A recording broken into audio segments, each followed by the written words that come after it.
Timu y'abashija eyambara University ey'omuzaano gwa volleyball hati neyo kuritana timu ya St Jerome Secondary School Ndama omu finals z'omwaka ogu eza Western Volleyball League. Omu finals z'omwaka ogu eza Western Volleyball League ezirabeho aha muheru gw'okwezi oku.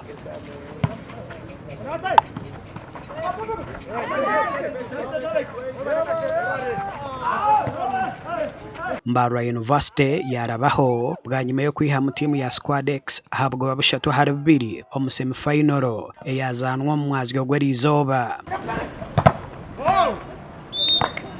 Ka Squad X team tutebekanise je kurongeza playoffs abazana bamwe bataruho kandi cyatuma twazana kubi kuno janga abazana bingi bebaruho tubasa kuzana je kukiza nko kutwazana erizo itwe nka team must shemerigwe munonga abo kusinga Squad X twarwana omukasheshe batera mukasheshe batera ubugoba bushatari bubiri twija twazana after lunch amwenda twasinga ubugoba bushatu ahari bubiri. Ombakazi timu ya Bishop Stuart University nayo yarabaho okuza mu finals z'abakazi bwa nyuma yo kushohoza timu ya Kabale Phoenix ahabwa babushatu ahari 0 kandi bategerize no kuritana n'omusinguzi ahagati ya timu ya Shema High School na timu ya Mbarwa University ey'abakazi.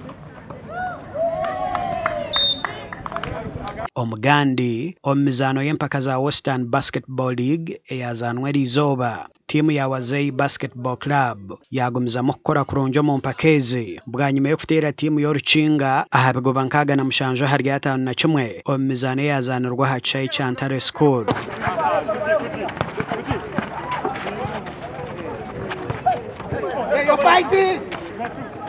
Ahandi timu ya Ntare School yasinga Jovoku Wakanda aha bigoba 51 ahari 58 kandi yo Mbarwa University yasinga Orukinga n'ebigoba 50 ahari 30.